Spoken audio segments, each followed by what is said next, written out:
Bismillahirrahmanirrahim. Assalamualaikum warahmatullahi wabarakatuh. Innal hamdalillah nahmadullah wa nasta'inuhu wa nastaghfiruhu wa nastahdi wa na'udzu billahi min shururi anfusina wa min sayyiati a'malina. May yahdihillahu fala mudilla lahu wa may yudlilhu fala hadiya lahu. Asyhadu an la ilaha illallah wahdahu la syarika lahu wa asyhadu anna Muhammadan abduhu wa rasuluhu la nabiyya wa la rasula ba'da. Nusalli wa nusallim ala rasulillah wa nabiyillah Muhammad sallallahu alaihi wasallam wa ala alihi wa ashabihi wa man tabi'ahum bi ihsanin ila yaumil qiyamah. Amma ba'd, qala Allah ta'ala fi kitabil karim, a'udzu billahi minasyaitonir rajim. Ya ayyuhalladzina amanu taqullaha haqqa tuqatih wa la tamutunna illa wa antum muslimun. Al-ayah. Alhamdulillah, kembali kita dipertemukan oleh Allah Azza wa Jalla di salah satu rumahnya yang mengharuskan kita bersyukur, berterima kasih kepada Allah Ta'ala. Tadi ketika kita bangun dari tidur kita memuji syukur kepada Allah dengan ucapan Alhamdulillah alladzi ahyana ba'da ma amatana. Segala puji bagi Allah yang telah menghidupkan kita setelah sebelumnya mematikan kita. Atau dalam doa yang lain Alhamdulillah alladzi afana fi jasadi. Segala puji bagi Allah yang telah memberikan kesehatan dalam jasad kita. Kita juga pagi, siang, makan, minum, dan kita memuji Allah atas karunia itu semua. Maka apalagi kita diberikan taufik oleh Allah untuk sholat berjamaah, bahkan ngaji. Nikmat yang seharusnya membuat kita bersyukur kepadanya. Bukankah nikmat-nikmat seperti ini yang senantiasa kita minta? Setiap kali kita sholat, mesti kita minta ihdinas siratal mustaqim, tunjukilah kepada kami jalan yang lurus. Maka kalau kita bangun dari tidur kita memuji Allah. Demikian juga kita makan minum setelahnya memuji Allah. Maka apalagi ketika kita selesai melakukan ketaatan kepada Allah, seharusnya kita memuji Allah. Atau kita melakukan ketaatan kepada Allah, seharusnya kita memuji Allah. Melebihi syukur kita diberikan dunia seisinya. Karena dunia yang kita nikmati itu fana, pasti akan hancur, akan binasa. Tetapi nikmat Allah, taufiknya mengantarkan kita kepada kebahagiaan, kebaikan dunia kita, akhirat kita. Tak lupa salawat serta salam adalah senantiasa kita sampaikan kepada junjungan kita Nabiullah Muhammad sallallahu alaihi wasallam. Dialah yang ngajari kita banyak hal. Dialah yang memberitahukan kita banyak hal. Dialah yang mengenalkan kita kepada Rabb kita. Apa yang mesti kita lakukan dalam kehidupan dunia kita agar kita bahagia dan kalau mati gak nyesal. Nabi banyak mengingatkan kita perkara apa yang nanti terjadi dalam kehidupan akhir ketika tiba. Ingatkan kita apa yang nanti terjadi ketika kita mati, agar kita bersiap menghadapinya.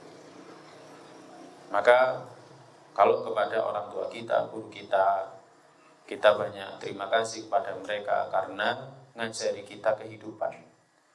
Maka apalagi kepada Nabi kita sallallahu alaihi wasallam, ya adalah kita banyak berterima kasih dengan banyak sholawat dan salam. Toh sholawat dan salam kebaikannya juga untuk kita. Sebagaimana Nabi bersabda, "Man shalla alayya sholatan sallallahu alaihi biha asron eka maqal." Siapa yang sholawat sekali kepadaku, maka Allah akan sholawat kepadanya dengan sholawatnya itu sebanyak 10 kali. Maka kebaikannya kembali kepada kita. Sallallahu alaihi wasallam. Semoga salawat dan salam tercurah kepadanya. Semoga kelak kita ketemu di telaganya. Para jamaah sekalian yang dirahmati oleh Allah, kita masih membahas bab as-sabr dari kitab Riyadhus Shalihin. Yang kali ini kita akan mengkaji satu kisah yang Nabi kita sallallahu alaihi wasallam pernah kisahkan kepada para sahabatnya agar jadi cerminan bagi para sahabat dan juga jadi cerminan bagi kita. Jadi cerminan bagi para sahabat yang ketika mereka berada di Mekah mendapati banyak sekali siksaan, gangguan fisik yang itu tidak akan kuat kalau kita menjalani. Karena mereka orang-orang terpilih, makanya mereka kuat. Ya, sehingga kisah ini menjadi cerminan bagi mereka dan juga menjadi cerminan bagi kita. Ya, tentu banyak sekali faedah, banyak sekali kebaikan di dalamnya. Kisah yang sudah banyak dilupakan orang, tapi kemudian diangkat oleh Al-Quran, diberikan penjelasan oleh Nabi sallallahu alaihi wasallam dalam hadisnya. Ya, beda dengan kisah kebinasaan kaumnya Nabi Lut. Ya, kisah kebinasaan kaumnya Nabi Nuh alaihissalam. Ya, itu masih senantiasa diingat, tapi dikisahkan kembali kepada Nabi sallallahu alaihi wasallam.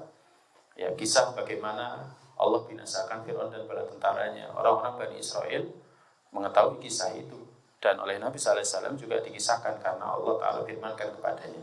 Tapi kisah ini sudah mulai dilupakan.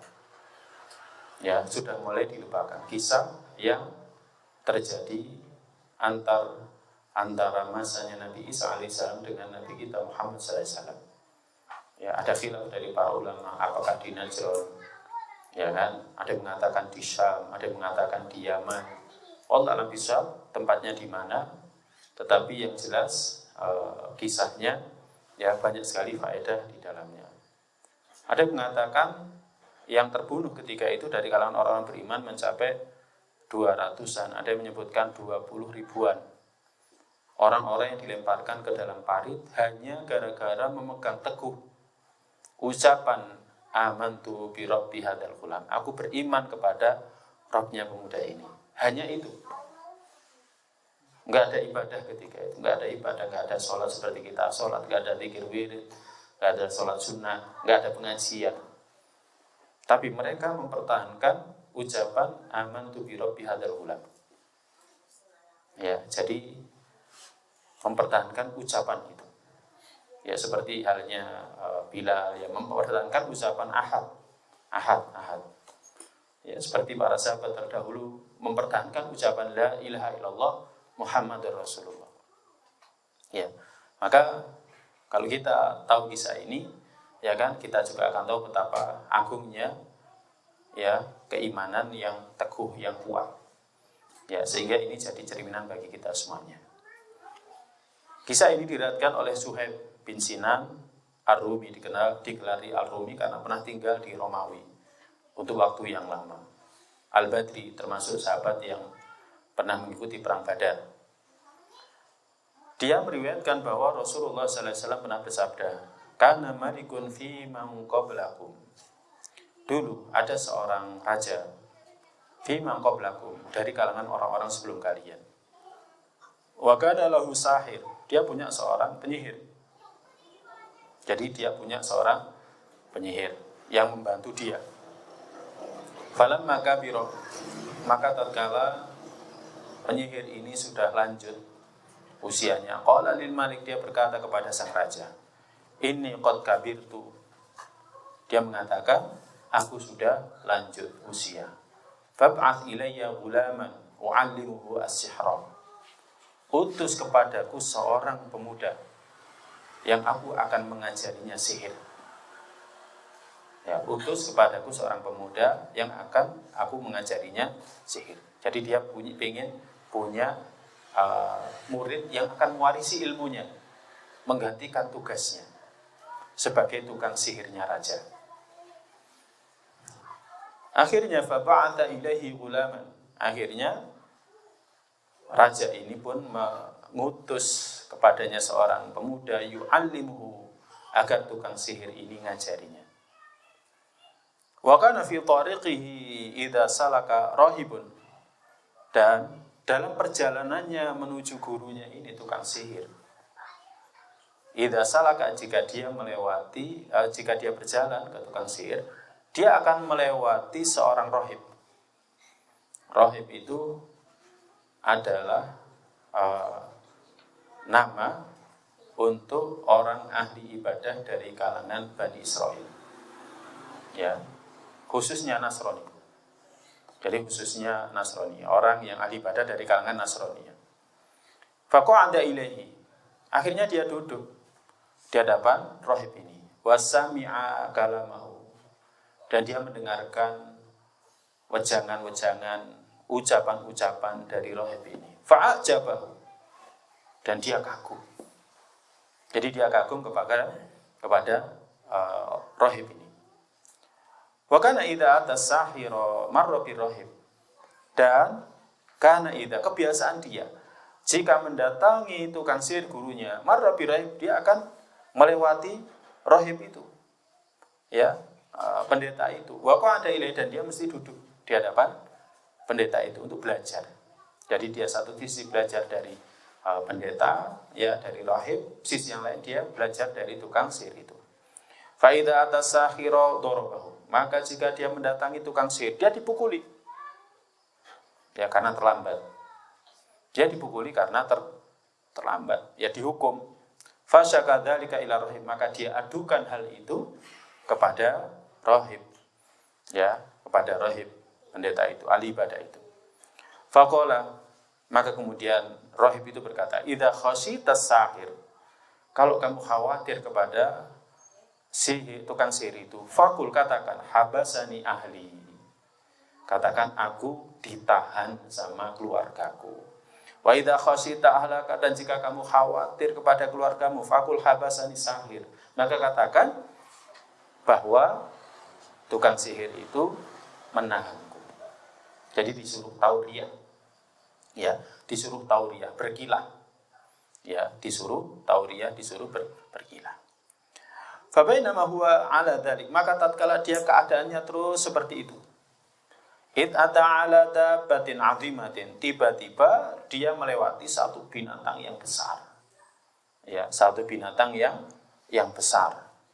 Qad habasatin nas, binatang besar ini telah menghalangi manusia dari jalan mereka, dari aktivitas mereka, pokoknya terhalang. Faqala, maka pemuda ini berkata, al-yawma a'lamu, pada hari ini aku akan tahu, as-sahiru afdalu amir rahib afdal, pada hari ini aku akan tahu apakah tukang sihir itu yang paling utama ataukah rahib itu yang paling utama, mana ilmu yang paling benar. Jadi bagi dia ketika itu dia dalam kondisi yang ragu-ragu, mana yang benar ini, ya, jadi mana yang benar, mana yang afdal. Fa akhadha hajaran, maka dia mengambil sebuah batu. Faqala, kemudian dia berkata, Allahumma, ya Allah, in kana amru rahib ahabbu ilaika min amri sahir. Ya Allah, sekiranya urusan rahib itu lebih engkau cintai daripada urusan tukang sihir itu, faqtul hadid dabbah, maka bunuhlah binatang ini hatta yamdiyan nas, hingga akhirnya manusia bisa lewat. Jadi dia melempar dengan batu sambil berdoa. Ya, dia melempar dengan batu sambil berdoa. Ya, faromaha, maka akhirnya dia pun melemparkannya, faqatalah, dan akhirnya dia berhasil membunuh binatang ini. Famadonas, dan akhirnya manusia bisa lewat. Ya. Jadi hanya dengan batu itu dia bisa membunuh, bukan dengan anak panah, bukan dengan tombak, enggak. Ya, bukan dengan pedang, enggak, tapi dengan sebuah batu. Tapi diawali dengan doa. Ya, jadi diawali dengan doa. Fa'atar rahiba fa'akhbaru. Akhirnya dia pun mendatangi rahib tadi, gurunya, dan memberitahukannya, menceritakan apa yang barusan dia alami, apa yang barusan telah terjadi. Faqala lahu rahib, maka rahib berkata kepadanya, ai bunayya, nak, antal yawma afdalu min, kamu sekarang lebih utama dari aku. Kamu sekarang lebih utama dari aku, lebih hebat dari aku. Jadi ilmunya lebih tinggi.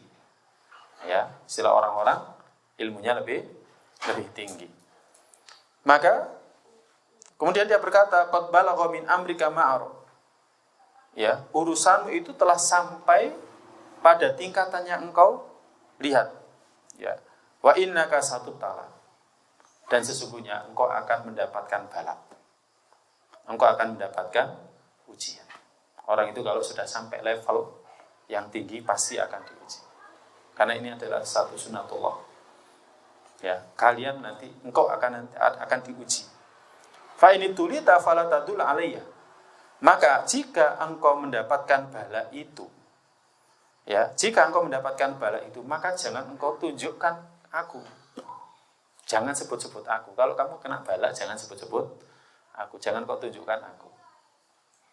Nah, para jamaah yang dirahmati Allah, akhirnya apa yang terjadi? Nabi SAW melanjutkan kisahnya. Wa kanal ghulam yubri'ul akmaha wal abrasa. Akhirnya pemuda ini bisa menyembuhkan dengan izin Allah orang yang buta dan orang yang sakit kusta. Yang ketiga itu enggak ada obatnya. Sampai sekarang orang buta enggak bisa disembuhkan kalau enggak dengan izin Allah. Orang sakit kusta juga gitu. Orang kalau sakit kusta kan nanti badannya bisa apa? Bahasa Jawanya merotoli. Ya. Jadi akan rontok dengan sendirinya. Seperti itu orang yang sakit kusta. Tapi dia bisa menyembuhkan orang sakit buta dan sakit kusta. Wa yudawin nasa min sa'iril adwa, dan dia bisa mengobati manusia dengan berbagai macam obat. Fasami'a jalisun lil malik. Akhirnya keahlian daripada pemuda ini terdengar oleh jalisun lil malik, orang kepercayaan sang raja. Karena qad amiya, yang dia sudah buta. Jadi dia sudah buta. Jadi informasi tentang pemuda ini terdengar sampai ke telinga orang kepercayaan sang raja yang dia telah buta. Fatahu bihadaya katsiran. Kemudian dia mendatanginya dengan bawa banyak hadiah. Jadi dia mendatangi pemuda ini dengan bawa hadiah dan mengatakan, dia mengatakan, mahahuna laka, semua yang ada di sini untukmu. Ajma'u in anta syafaitani. Aku kumpulkan semuanya untukmu jika engkau bisa menyembuhkanku. Apa jawaban pemuda ini? Inilah aswi ahadan. Aku enggak bisa menyembuhkan seorang pun. Innama yashfillahu ta'ala. Sesungguhnya saja yang bisa menyembuhkan itu Allah Ta'ala. Fa in amanta billahi ta'ala da'autullaha fasyafaka. Kalau kamu mau beriman kepada Allah, aku akan berdoa kepada Allah, maka niscaya Allah akan menyembuhkanmu. Akhirnya bagaimana? Nabi SAW bersabda, fa'amana billah. Akhirnya orang ini pun beriman kepada Allah. Ya, sebelumnya dia enggak beriman kepada Allah. Dia beriman kepada Allah. Maka fasyafahullahu ta'ala, akhirnya Allah pun menyembuhkannya. Para jamaah sekalian yang dirahmati Allah, Nabi SAW melanjutkan kisahnya. Fa'atal manikah. Akhirnya dia pun datang kepada sang raja seperti biasanya. Fajalasa ilaihi, kemudian dia duduk di sedekat sang raja. Kama kana, sebagaimana biasanya. Dia duduk di sana. Maka kemudian raja berkata dengan keheranan, Man radda 'alaika basara.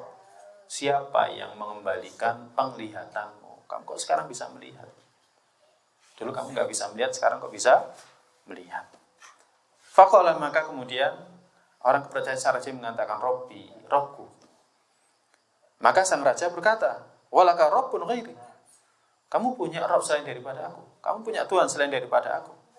Maka kemudian orang kepercayaan sang raja mengatakan, Robbi wa Rabbuka. Rabbku dan Rabbmu Allah. Ya, Rabbku dan Rabbmu Allah. Fa'akhadahu, akhirnya dia ditahan. Falam yazal yu'adzibhu, terus dia senantiasa disiksa. Saking enggak kuatnya siksaan, hatta dulla 'alal ghulam. Akhirnya dia nunjuk pemuda tadi. Saya tadi berobat kepada pemuda itu. Kemudian didakwahi, diajak untuk beriman kepada Allah. Faji abil ghulam, akhirnya didatangkan pemuda tadi. Pemuda tadi didatangkan faqala lahul malik, maka Raja itu berkata, "Hai bunai, nah, qad balagha min sihrika ma tubriul akma wal abros." Sihirmu itu sudah sampai level engkau bisa menyembuhkan orang yang buta dan orang yang kusta. Wa taf'alu dan engkau bisa melakukan ini, melakukan itu dan lain sebagainya. Faqala, maka pemuda ini mengatakan, "Inilah usfi ahadan." Saya enggak bisa menyembuhkan seorang pun. Innama yashfillahu ta'ala. Yang bisa menyembuhkan itu hanya Allah Ta'ala. Ini ada pelajaran tauhid. Yang bisa menyembuhkan kita hanya Allah. Obat itu hanya sarana, dokter itu hanya sarana. Tauhid ini harus kita tanamkan. Fa akhadahu, akhirnya dia pun ditawan. Wa falam yazal yu'adzibhu, dan dia terus disiksa. Jadi pemuda ini terus disiksa hatta dulla 'ala rahib, hingga akhirnya dia menunjuk sang rahib. Itu yang ngajari saya. Jadi yang ngajari saya bisa sampai seperti ini itu adalah sang rahib. Faji abir rahib. Akhirnya didatangkanlah rahib tadi, pendeta tadi, orang ahli ibadah tadi. Fakih lalu dikatakan, irji antini, keluar kamu dari agamamu, dari keyakinanmu bahwa ada Tuhan selain daripada aku. Maksudnya seperti itu. Karena raja tadi sudah menganggap kalau dirinya Tuhan. Jadi raja tadi sudah menganggap dirinya Tuhan. Fa'aba, akhirnya dia enggak. Dia enggak mau. Jadi dia enggak mau. Bagaimana iman itu kalau sudah mengakar di dada, kuat, teguh, sulit untuk dicabut. Ya, iman itu seharusnya seperti itu. Fada abil minsyar, akhirnya minta diambilkan. Raja ini minta diambilkan gergaji. Fawudi'a al-minsyaru fi mafraqi ra'si. Kemudian gergaji tadi diletakkan di belahan kepalanya. Fasyaqahu hatta waqa'a syiqahu. Kemudian dibelah sampai akhirnya belahannya itu terjatuh. Ya. Kira-kira kalau Nabi SAW bersabda seperti ini, percaya enggak? Pertama, itu hadis. Yang kedua, orang dulu itu kalau nyiksa memang sekejam ini. Jangan kira siksaan pada masa dulu. Kalau pada masa sekarang langsung masuk hak asasi manusia. Jadi digugat dan lain sebagainya. Tapi nyata. Orang dulu juga ada yang tangannya diikat, satunya juga diikat. Kemudian dibawa oleh kuda di arah yang berlawanan. Akhirnya badannya terputus. Bukan sesuatu yang luar biasa. Pada masa dulu ya biasa seperti ini. Akhirnya fasaqau hatta waqa asyikahu. Akhirnya dia terbelah dan jatuhlah belahannya itu. Tsumma ji'a bi jalisil malik. Kemudian orang kepercayaan sang raja tadi juga didatangkan. Kemudian dikatakan kepada dia, irji antini, keluar kamu dari keyakinanmu bahwa Rabbmu dan Rabbku Allah. Keluar kamu dari keyakinanmu, dari keimananmu. Kamu harus beriman bahwa aku adalah Tuhan. Raja berkata seperti itu, seolah-olah seperti itu. Fa'aba, tapi dia enggan. Fa'wadhu al-minsyar, kemudian diletakkanlah gergaji itu fi mafraqi ra'si, di belahan kepalanya. Hatta waqa'a syiqahu, hingga akhirnya belahannya itu terjatuh. Tsumma ji'a bil ghulam, kemudian didatangkanlah pemuda tadi. Faqila, lalu dikatakan kepadanya, irji an dinik, kamu keluar dari keyakinan kamu. Apa? Tapi pemuda tadi enggak, ya tidak mau. Akhirnya fadafa'ahu ila nafarin min ashabi, akhirnya raja tadi menyerahkan pemuda ini kepada beberapa orang dari pengikutnya. Faqala, raja tadi berkata, idhabu bi ila jabal, bawa dia ke gunung, kada wa kada, ini dan itu. Fas'adu bihi al jabal, bawa dia naik ke atas gunung. Fa idza balagtum dirwatahu, maka jika kalian tiba di puncaknya, maka tawari dia. Fa in raja'a, jika dia kembali ke keyakinan sebelumnya, ya kembali ke kekufuran, wa illa fatrahu, maka lepaskan. Maka jika tidak, lemparkan dia dari puncak gunung. Fadhahabu, akhirnya mereka pun membawanya. Fasa'idu bihi al-jabal, kemudian pemuda ini dibawa naik. Maka ketika berada di atas itulah pemuda ini berdoa, Allahumma kfinihim bima syi'ta.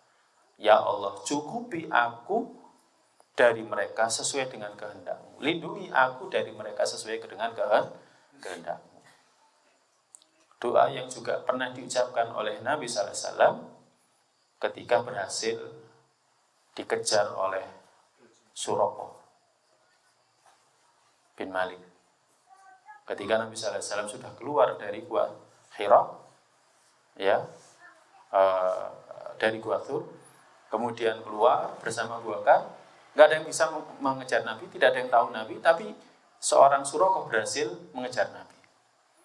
Abu Bakar ketakutan, kemudian Nabi sallallahu alaihi wasallam hanya berdoa, Allahumma finihi bima syi'ta. Ya Allah, lindungi aku dari dia.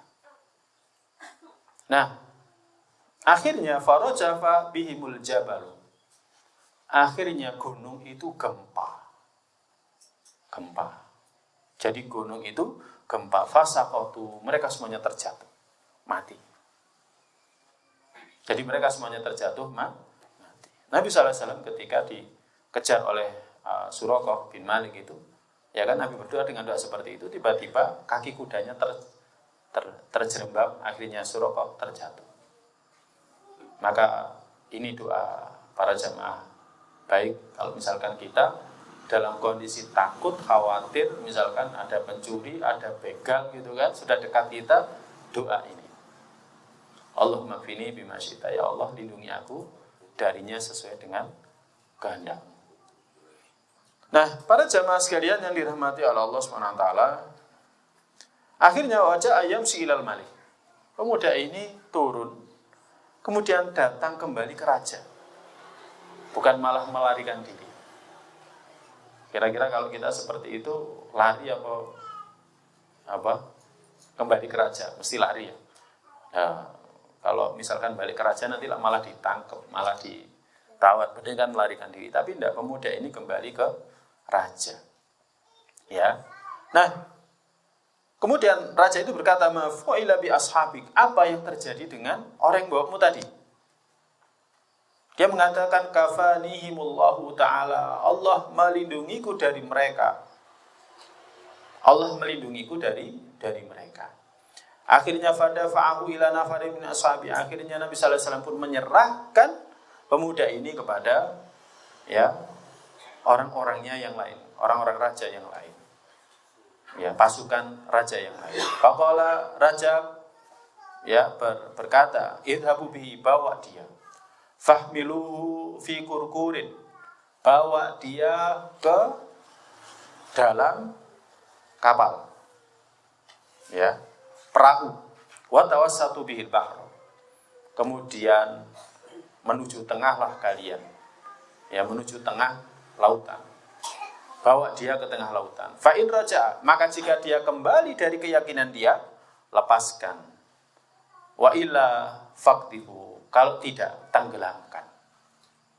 Ya, titahnya sang raja. Jadi bawa dia ke perahu, kemudian bawa ke tengah-tengah laut. Kemudian tawari dia. Kalau dia kembali kepada keyakinan semula, ya, bukan Allah sebagai sesembahannya, tetapi Raja sebagai Tuhannya, maka lepaskan. Jika tidak, maka faqdhifu, tenggelamkan dia. Akhirnya fadhahabu bihi, akhirnya mereka pun membawanya. Maka kemudian pemuda ini berdoa seperti sebelumnya. Allahumma kfini bima syi'ta, ya Allah lindungi aku dari mereka sesuai dengan kehendak-Mu. Kemudian akhirnya yang terjadi, fangkafa'at bihimus safinatu. Akhirnya kapal itu, perahu itu terbalik, faghoriku. Ya, faghoriku, dan semuanya itu tenggelam. Kecuali pemuda ini. Kecuali pemuda ini. Wajah ayam si ilal malik. Kemudian dia datang kepada sang raja. Kembali lagi, enggak melarikan diri, tapi datang kepada sang raja. Kemudian dia berkata kepada sang raja. Sang raja berkata, "Mafu ila bi ashabik." Apa yang terjadi dengan orang bawamu tadi? Dia mengatakan, "Kafanihimullahu ta'ala." Allah melindungiku dari mereka. Faqala lil malik. Maka pemuda tadi berkata kepada sang raja, "Innaka lasta biqatili." Anda enggak akan bisa membunuh saya. Ya. Hatta taf'ala ma amuruka, hingga engkau melakukan apa yang aku perintahkan, aku arahkan, baru Anda bisa membunuh saya. Kalau istilah orang sekarang mungkin dia punya apa ya? punya jimat ya. Ya. Tapi kita tidak membenarkan akan hal itu ya. Jadi yang jelas dia adalah waliullah. Dia adalah wali Allah. Nah, jadi dia mengatakan lasta biqatili, Anda enggak akan bisa membunuhku hingga Anda mengerjakan apa yang aku arahkan, apa yang aku perintahkan.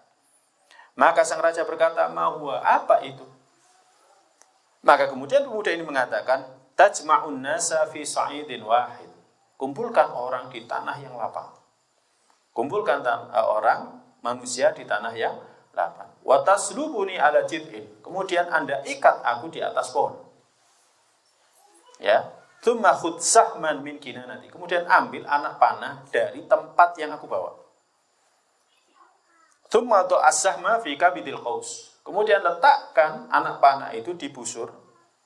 Tsumma qul. Kemudian katakan, Bismillahirrabbilghulam. Katakan, sebelum melepaskan katakan dengan menyebut nama Allah, Robnya pemuda ini. Tsumma mini. Kemudian setelah itu lepaskan anak panah itu.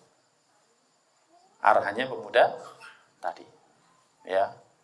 Tentu dikatakan dengan suara keras. Fa innaka idza fa'alta dzalika qataltani. Anda kalau bisa melakukan hal itu, Anda akan bisa membunuh saya. Anda kalau bisa melakukan hal itu, Anda bisa membunuh saya. Fajama'an nas. Akhirnya raja ini pun mengumpulkan orang-orang di tanah yang luas, di tanah yang lapang. Wa shalabahu ala jid'in, dan dia pun diikat di atas pohon. Tsumma akhadha sahman min kinanati. Kemudian raja tadi mengambil anak panah dari tempat yang dibawa oleh pemuda tadi. Tsumma wada'a as-sahma fi kabidil qaus. Kemudian dia meletakkan anak panah tadi di busur. Tsumma qala, kemudian dia berkata dengan suara yang keras, Bismillahirrabbi hadzal ghulam. Bismillahirrabbil ghulam. Dengan menyebut nama Allah, Rabbnya pemuda ini. Ya. Tsumma ramahu, kemudian akhirnya dia melepaskannya. Fawaqa as-sahmu fi sudqi, dan anak panah tadi kena pelipisnya. Jadi anak panah tadi kena pelipisnya. Fawadu ayatahu fi sudqi. Kemudian pemuda tadi meletakkan ya tangannya di pelipisnya, famata. Pemuda itu mati. Ya, pemuda itu mati.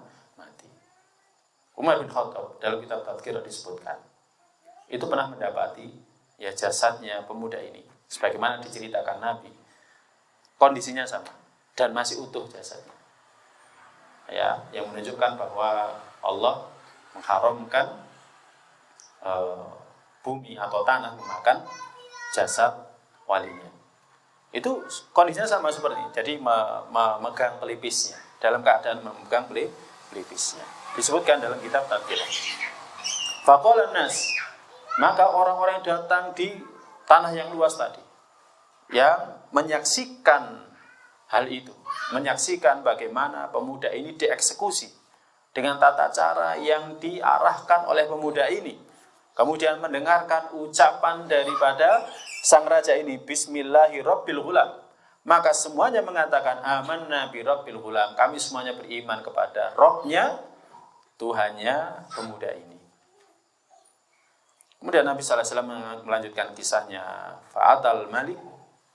Ya, kemudian setelah itu raja itu datang. Faqila lahu. Dikatakan kepada sang malik, Aro'aita ma kunta tahdhar. Wahai raja, tahu enggak apa yang Anda khawatirkan? Qad wallahi nazala bika hadruka. Yang Anda khawatirkan terjadi. Apa itu? Qad amana nas. Semua manusia itu beriman kepada pemuda ini. Beriman kepada pemuda ini, beriman bahwa Allah itu adalah Rabb manusia, Rabb pemuda ini. Anda juga beriman, demikian juga mereka semuanya beriman. Akhirnya sang raja marah. Karena apa? Karena tidak lagi menjadikan sang raja itu sebagai Tuhan, tapi mereka menjadikan Allah sebagai Rabb. Akhirnya dia marah, fa'amara bil ukhdud. Dia merintahkan untuk digali parit, ya, bumi digali, dibelah, bi afwahi siqat, yang berada di tengah jalan, ya, fakhuddat, kemudian digali, wa utrima fiha an-niran, dan dilemparkan kayu bakar yang banyak, kemudian dinyalakan api. Faqala, dan raja berkata, malam yarji an dini fa'akhimuhu fiha. Siapa yang tidak keluar dari keyakinannya, dari agamanya, maka lemparkan ke dalam parit itu, dibakar hidup-hidup. Jadi dibakar hidup-hidup. Ya kan? Aukila lahu, atau dikatakan iktahim, lemparkan. Fafalu, akhirnya dilakukan. Tiap orang ditanya satu-satu. Enggak, saya beriman kepada Robnya pemuda ini. Lempar, dilempar. Sampai bilangannya berapa? Ada yang mengatakan 20.000, ada yang mengatakan 200.000. Dibakar hidup-hidup. Sedangkan sang raja sambil duduk. Itu disebutkan dalam surat Al-Buruj. Ya, wahum 'alaiha qu'ud, dan mereka duduk melihat menyaksikan. Jadi mereka duduk melihat menyaksikan. Betapa bengisnya ya pada masa dulu. Orang kalau nyiksa itu betapa bengisnya. Tadi dibelah dengan gergaji. Ya. Apa enggak sakit? Ya, kalau sekarang aja orang mau dihukum mati kan kadang ada yang dibuat pingsan dulu, ya kan? Tujuannya apa sih? Untuk menghilangkan rasa sakit. Tapi ya kalau masa dulu enggak seperti itu. Nah, ini dilemparkan satu-satu. Ya. Hatta ja'at imra'atun wa ma'aha sabiyyun laha. Hingga akhirnya tiba giliran seorang wanita bersamanya seorang anak laki-lakinya. Sobi itu anak yang masih dalam buaian. Jadi masih dibuai, masih digendong. Fataqa'asat antaqa'a fiha. Dia ragu-ragu. Yang buat dia ragu-ragu itu apa? Anaknya. Jadi dia ragu-ragu, bagaimana dengan anak saya? Ya, ini menunjukkan bahwa seorang ibu itu kasih sayang kepada anaknya besar. Ya, dia rela anaknya selamat walaupun dirinya tidak selamat. Itu sudah fitrahnya seorang wanita. Ya. Nah, ketika itu faqala lahal ghulam, anaknya itu berkata, anak yang masih dalam buayan itu berkata, ya ummah isbiri fa innaki alal haq. Wahai ibu, bersabarlah engkau karena engkau di atas al-haq. Ya, bersabarlah engkau karena engkau berada di atas al-haq. Yang harus digarisbawahi, sabar. Orang kalau berada di atas al-haq itu harus sabar. Hadis sahih diriwayatkan oleh Imam Muslim. Nah, para jamaah sekalian yang dirahmati oleh Allah Subhanahu wa taala, banyak sekali faedah yang bisa kita ambil dari kisah ini. Kisah yang syarat pelajaran, syarat faedah. Dan ini bukan kisah fiksi, bukan. Ini kisah nyata. Dalam kisah-kisah yang disampaikan dalam Al-Quran dan Al-Hadis itu kisah nyata, bukan kisah fiktif. Kisah yang dibuat seolah-olah baik, bagus itu. Enggak, ini kisah nyata. Ya, ini adalah kisah nyata dan tentu banyak faedah. Nah, di antara faedahnya yang pertama, ahlul fasad yabhatsuna amma yarithu fasadahu. Dari dulu sampai sekarang, ya, orang yang melakukan kerusakan itu akan mencari orang yang bisa mewarisi kerusakan mereka. Ya, mereka akan bersusah payah untuk mengekalkan kerusakan mereka, seperti tukang sihir itu. Dia nggak akan membiarkan ilmunya hilang, dia akan mencari orang yang bisa mewarisi ilmunya dia. Jadi dia akan mencari orang yang bisa mewarisi ilmunya dia. Ya, jadi mewarisi ilmunya dia. Orang kalau muamalah dengan setan ya seperti itu. Setan nggak akan mau dia lepas, karena setan sendiri juga nyaman. Kenapa? Karena ada manusia yang butuh dengan dia. Sedangkan dulu malaikat saja disuruh sujud kepada Adam. Ya, malaikat dulu disuruh sujud kepada Adam, menunjukkan kemuliaan Nabiullah Adam dan anak cucunya. Kok sekarang ada keturunan Adam yang minta bantuan kepada setan? Makanya dia nggak mau, dia pengen diturunkan. Ya, akhirnya tukang sihir pun akan mencari orang yang bisa mewarisi ilmu dia. Nah, secara umum ahlul fasad itu akan mencari orang yang akan bisa mewarisi kerusakan dia. Ya, dari dulu sampai sekarang diturunkan ilmunya. Nah, kemudian pelajaran yang kedua, isti'anatul muluk wal hukam. Para raja terdahulu, kalau mereka tidak berhukum dengan syariat Allah, maka dia akan berhukum dengan atau dia akan bermuamalah dengan sihir ataupun paranormal. Ya, dan ini terus terjadi sampai sekarang. Ya, pemimpin kalau nggak dekat dengan agama akan dekat dengan dukun dan paranormal. Ya, untuk mengekalkan apa? Kekuasaan dia. Ya, dan ini terjadi sampai sekarang. Nabi kita sallallahu alaihi wasallam, ya semuanya, ya kita tahu bagaimana dalam sirah beliau sallallahu alaihi wasallam senantiasa bergantung kepada Allah. Akhirnya ditolong oleh Allah. Khalifah sepeninggalnya sama. Demikian juga dengan para khalifah yang ada setelahnya sama. Tapi ketika ya raja pemimpin itu tidak mengikuti ketetapan Allah Ta'ala, mesti dia akan berhubungan dengan sihir, dia akan berhubungan dengan paranormal untuk mengekalkan kekuasaan mereka, menjaga kekuasaan mereka. Ini sudah lumrah dari dulu sampai sekarang. Ya, Fir'aun punya tukang sihir yang senantiasa ngasih nasihat. Jadi penasihatnya itu tukang sihir. Nanti akan lahir pada malam ini laki-laki yang akan menggetarkan singgasanamu. Akhirnya setelah itu kan ada titah untuk membunuh semua anak laki-laki. Ya kan? Jadi siapa yang menemani Fir'aun? Ya tukang sihir. Ya, penasihatnya dari kalangan tukang sihir. Yang tukang sihir ini mesti kerjasama dengan para jin.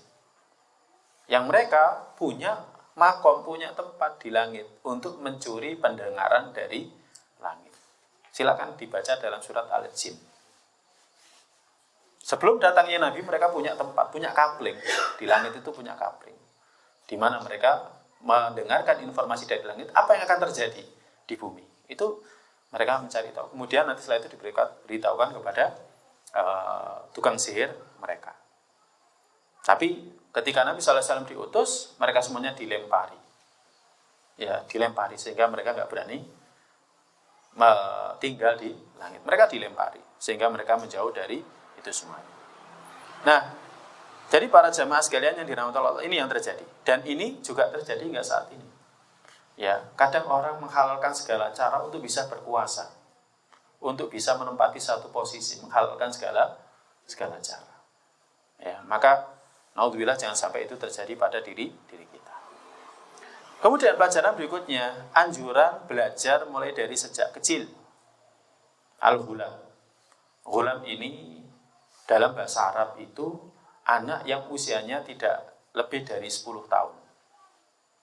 Ya, anak yang usianya tidak lebih dari 10 tahun atau anak yang belum sampai akil baligh. Itu disebut al-ghulam. Jadi dia ini dikader mulai dari dia masih anak-anak. Ya, di sini ada pelajaran anjuran untuk mengajari anak ketika masih kecil. Innahu kannaqshi fil hajar. Karena perumpamaan ngajari anak ketika masih kecil itu seperti memahat di atas batu, akan berbekas. Jadi akan berbekas. Ya, yang kecil akan mungkin untuk diarahkan, diajari dengan cara yang diinginkan. Ya, dia akan mudah menerima ilmu. Beda dengan kita. Beda dengan kita. Kita yang sudah bekerja ini. Ya, saya berapa kali ya ada yang minta Ustadz belajar bahasa Arab. Kuat gak sampean? Semangat awal, akhirnya rontok di tengah jalan. Ya, kenapa seperti itu? Karena pikirannya macam-macam. Pikirannya sudah macam-macam, kasih tugas beban, udah. Kerja itu sudah beban, kasih tugas bahasa Arab lagi, udah tambah beban. Ya, makanya akhirnya orang kalau sudah lanjut usia ngajine ngene ae wis. Ya, jadi ngajine ngene ae. Tapi sebenarnya bisa atau tidak bisa? Ya, misalkan ngafal Al-Quran, mungkin enggak? Para sahabat itu kan ngafal Al-Quran usianya sudah berumur. Ya, sudah berumur. Cuman memang butuh usaha. Karena apa? Ngulang-ngulang atau murojaah hafalan. Ya, jadi murojaah. Nabi sallallahu alaihi wasallam kan diangkat menjadi nabi usia berapa? 40 tahun kan? Kan masih banyak ini yang usianya di bawah 40 tahun. Ya, demikian juga para sahabat usianya khususnya yang mulai mengikuti Nabi sallallahu alaihi wasallam rata-rata di bawah beliau sedikit. Tapi itu tidak menghalangi mereka dari menghafalkan Al-Qur'an. Nah, ini para jamaah yang dirahmati Allah. Tapi yang jelas kembali kepada pelajaran tadi, ngajari anak ketika masih kecil itu lebih berbekas jika dibandingkan dengan ngajari yang sudah lanjut usia. Menunjukkan penting kita memperhatikan pendidikan anak sejak usia dini. Kemudian pelajaran berikutnya, hadis ini menjelaskan tentang karomahnya para wali. Bahwa wali itu punya karomah, kemuliaan. Ya. Nah, siapa yang disebut dengan wali Allah? Alladzina amanu wa kanu yattaqun. Wali Allah itu orang yang beriman dan bertakwa. Jadi wali Allah itu orang yang beriman dan bertakwa. Ya, bukan orang yang bisa berjalan di atas air enggak tenggelam. Kemudian berjalan di bawah air hujan enggak kebasahan. Bisa berjalan di atas api yang menyala enggak kesakitan. Bukan itu. Wali Allah itu orang yang beriman lagi bertakwa. Kalau dia orangnya beriman, rajin sholat, itu wali Allah. Ya. Dalam hadis qudsi disebutkan man ada li waliyan, siapa yang memusuhi waliku faqad adatu bil harbi, maka aku umumkan kepadanya peperangan. Kemudian disebutkan wali Allah itu cirinya apa? Yakni melaksanakan yang wajib. Yang wajib mesti dikerjakan. Ini ada dalam hadis arba'in. Ya. Jadi wali Allah itu cirinya apa? Mengerjakan yang diwajibkan oleh Allah. Apalagi kalau dia memperbanyak yang sunnah, itu wali Allah. Zikir wirid setelahnya, sholat sunnah, sholat malam, puasa sunnah, ya berarti itu adalah wali Allah. Wajib aja dikerjakan, yang sunnah dikerjakan, apalagi yang wajib itu wali Allah. Nah, siapa yang musuhi wali Allah, maka Allah akan umumkan peperangan dengan dia. Ya, Allah kalau memerangi manusia itu pasukannya bukan kayak perang gitu ya. Kayak perang, misalkan perang, ini seorang raja pasukannya adalah manusia. Indah. Pasukannya Allah macam-macam. Ada air yang menenggelamkan kaumnya Nabiullah Nuh. Air yang menenggelamkan Fir'aun dan bala tentaranya, ya kan? Ada seekor lalat atau ada yang mengatakan nyamuk yang membunuh Namrud itu pasukannya Allah. Ya. Maka siapa yang musuhi wali Allah, Allah akan perangi dia. Ya, entah dengan sakit yang enggak sembuh-sembuh. Ya kan? Entah dengan penyakit.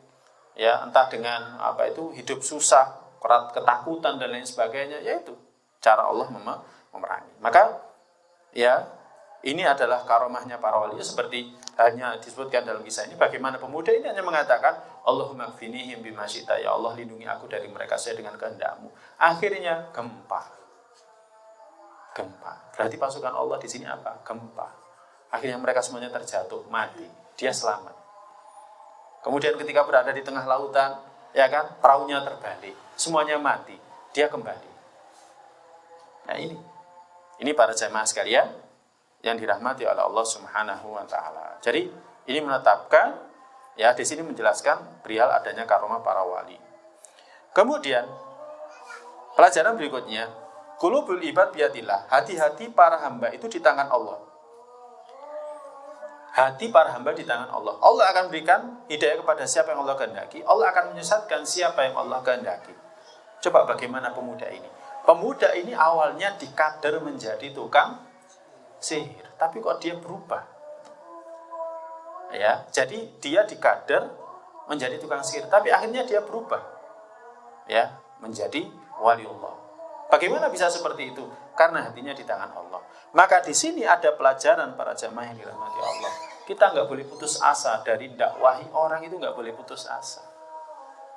Ya, jadi nggak boleh putus asa. Dakwahi orang itu nggak boleh putus asa. Sekejam apapun kita nggak boleh putus asa untuk mendakwahi dia. Sekeras apapun nggak boleh putus asa mendakwahi dia.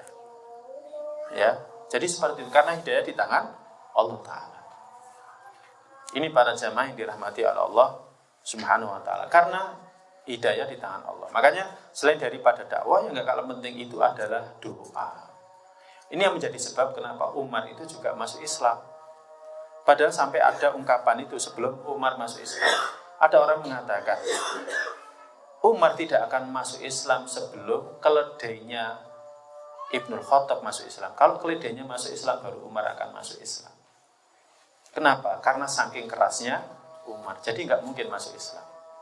Tapi ternyata dengan doanya Nabi, agar Islam dikuatkan dengan salah satu umat, akhirnya Allah berikan hidayah kepada Umar.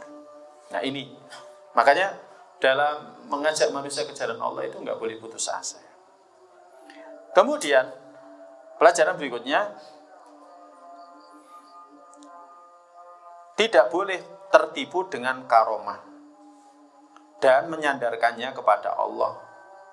Ya, jadi ini karomah ini karomah, nggak boleh. Kita nggak tahu karomahnya seseorang kecuali setelah kejadiannya. Ya.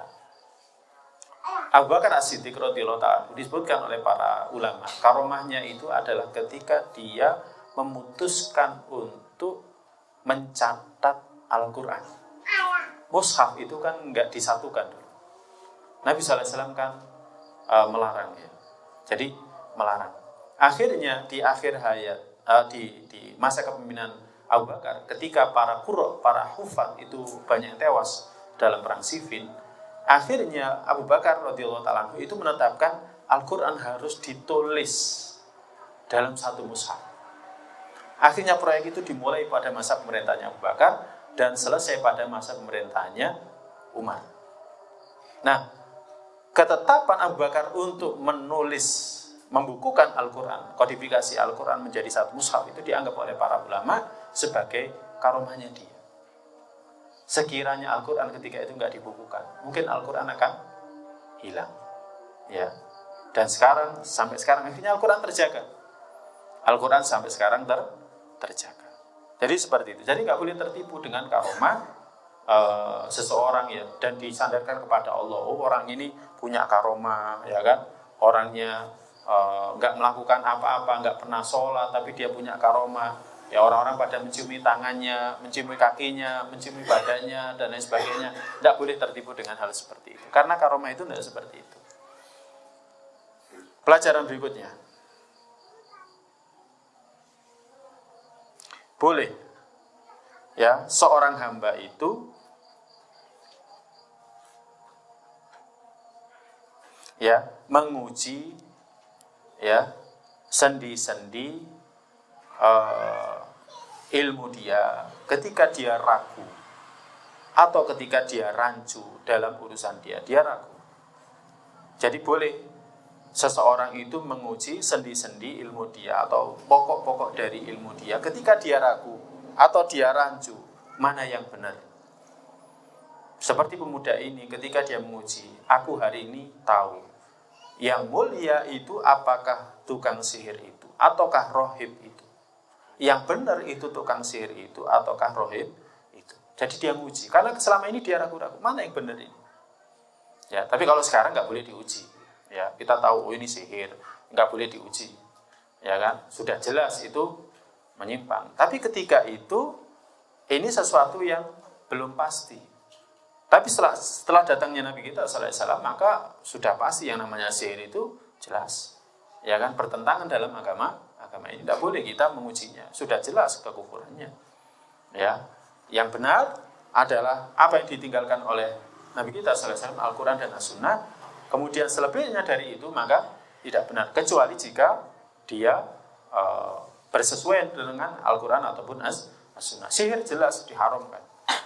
Nah, kalau pada masa itu ya kan masih belum jelas apakah sihir ini yang benar ataukah yang dibawa oleh rohib ini yang benar. Nah, ketika itu dia ingin mengujinya, maka dalam kondisi seperti ini diperbolehkan. Berikutnya juga, boleh seseorang itu tauriah di hadapan musuh. Tauriah itu sebenarnya artinya dusta. Ya, tapi maksudnya itu adalah berkilah.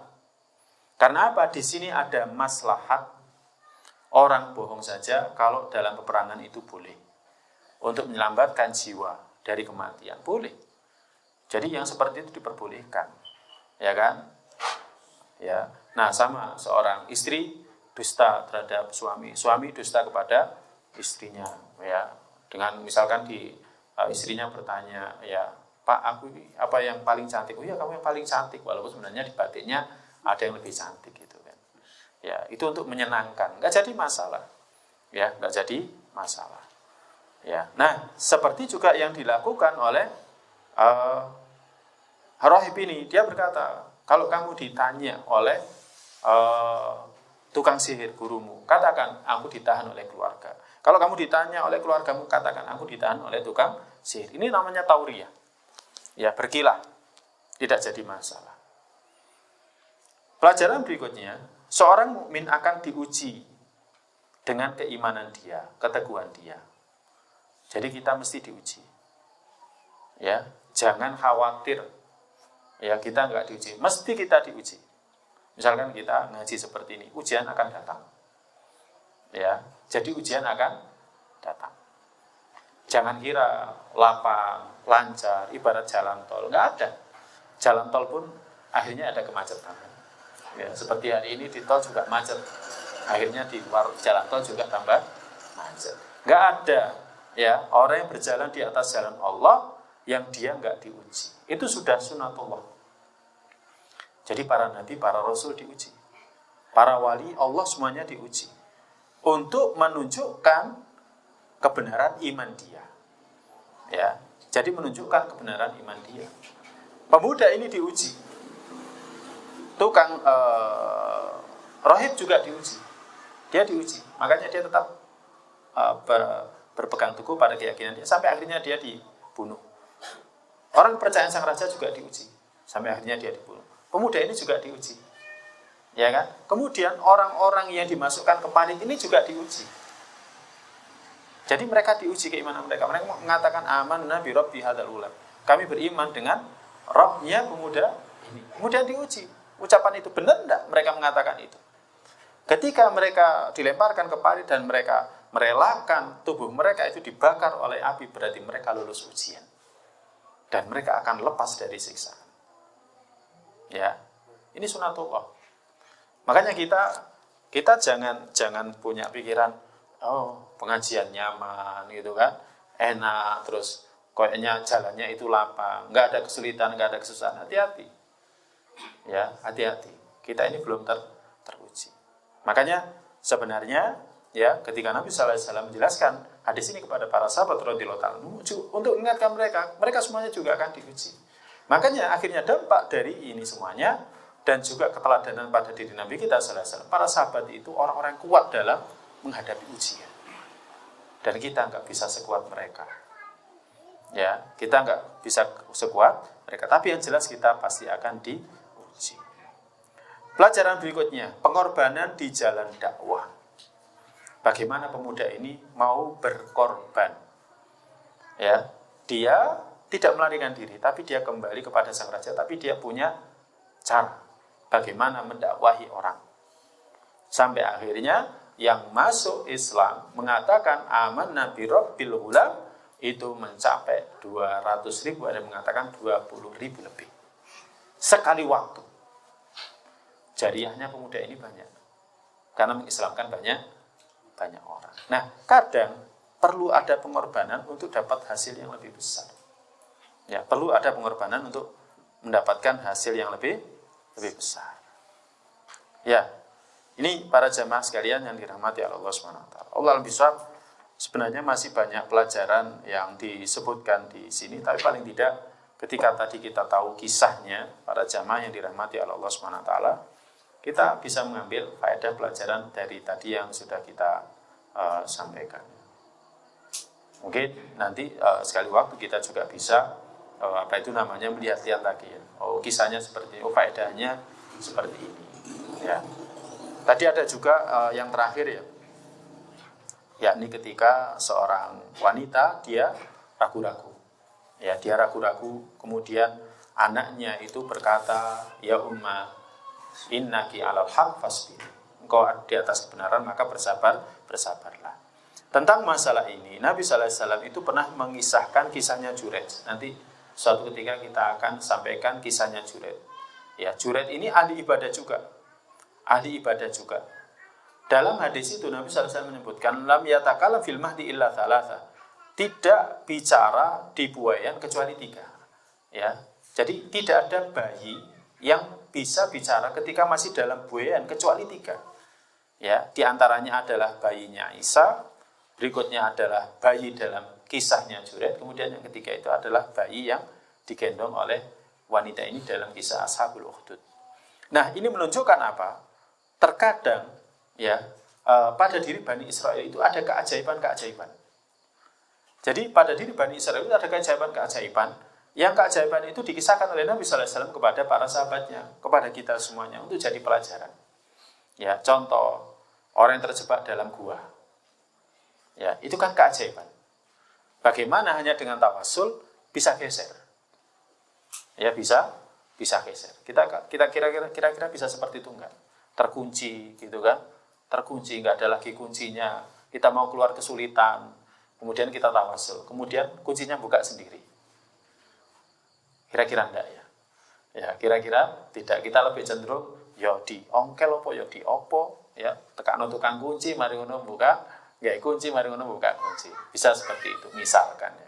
Tapi yang jelas di kalangan Bani Israil itu ada kisah-kisah yang menakjubkan ya, kisah orang yang sebelumnya buta, sebelumnya botak, sebelumnya kusta diuji oleh Allah dengan diberikan dunia ya. Ini kisah-kisah yang menakjubkan, termasuk kisah ini. Nah, jadi ini menunjukkan bahwa orang-orang Bani Israel itu ya ada di antara mereka yang dimuliakan oleh Allah Subhanahu wa taala, tapi ada juga dari mereka yang akhirnya dihinakan karena mereka tidak beriman kepada Allah taala dan Rasulnya.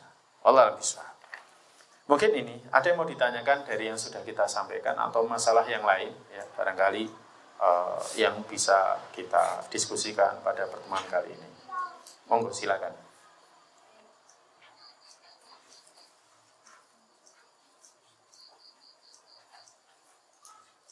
Atau tidak ada? Cukup ya.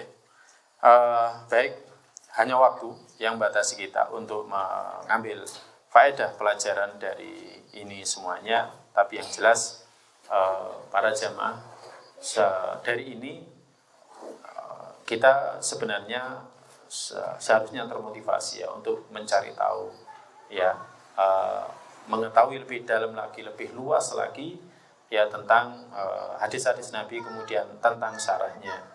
Karena orang yang berilmu itu nggak akan pernah puas dengan ilmunya. Semakin dia memiliki ilmu, maka dia semakin haus akan ilmunya. Seperti Imam Ahmad pernah mengatakan, ya kan, inna ma'atlubul ilma ila an adkhulal qabr. Aku akan terus mencari ilmu sampai mati. Padahal Imam Ahmad itu ya gurunya para ulama hadis. Ya, dia meriwayatkan 40.000 hadis. Itu pun masih haus akan ilmu. Nah, kita kalau baru belajar seperti ini saja, seharusnya membuat kita penasaran, apa ya faedah lainnya, apa faedah lainnya, apa kisah yang lainnya, apa hadis yang lainnya, yang sehingga kita bisa mendapatkan kebaikan dari ini semuanya. Allah a'lam bishawab. Baik, mungkin ini yang bisa kita kaji, semoga bermanfaat untuk saya pribadi dan kita semuanya.